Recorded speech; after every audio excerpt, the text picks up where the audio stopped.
I was diagnosed when I was 30. I was going for a routine GYN exam and my provider felt a lump and I had all the tests, and within 24 hours I heard those 4 dreadful words, "You have breast cancer." It was pretty overwhelming when you're 30 and nobody else your age is hearing those words typically.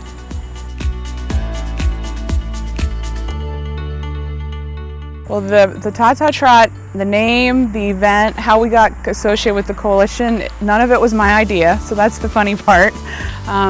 It corresponded with a triathlon that was being organized in the city of Sunbury, which was where we first had the Trot, and they asked me if I would come up with a 5K event the day before for, the less competitive person who wants to be active.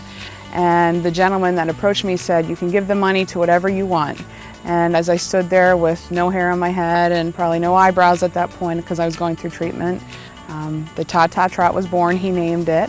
And it was the second year then that we got associated to the coalition because it's really important for me specifically to stay as local as I can in our communities. And since we draw from the state and nationally now, the Breast Cancer Coalition is a great option for people to choose to give their money to.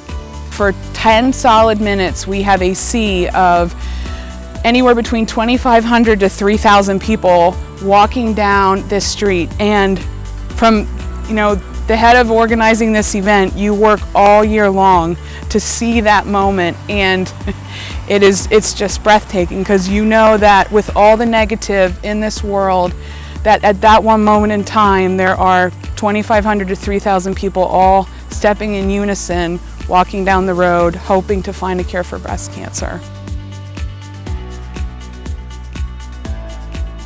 We have this event typically to celebrate survivorship and those that are going through it and memorize those that have passed, but never did I think when we started this that we would help people hear that they have breast cancer. So my favorite moment has to be, just happened in the past year when a woman named Gail came to our event, and she was just there to be a general supporter, but it made her want to go get a mammogram because she wasn't very faithful to them.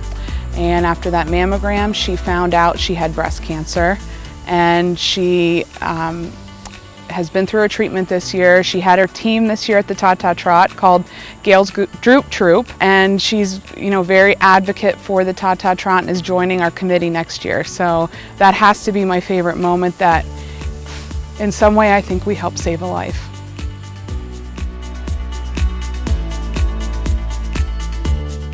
I finally realized, I think in the last 2 weeks, this award I think is for me, but to me it's for the event because I don't do it alone. There's so many people that help, and it's the whole community. I just kind of am the loud mouth that brings them all together. And the second reaction was, this is going to be my year, because I had found out 5 days before then that I was pregnant with my son, but nobody else knew it but my husband. And so, we had waited with having cancer and everything, and it all just, there's a plan for all of us, and this is part of mine, and it was a pretty amazing moment.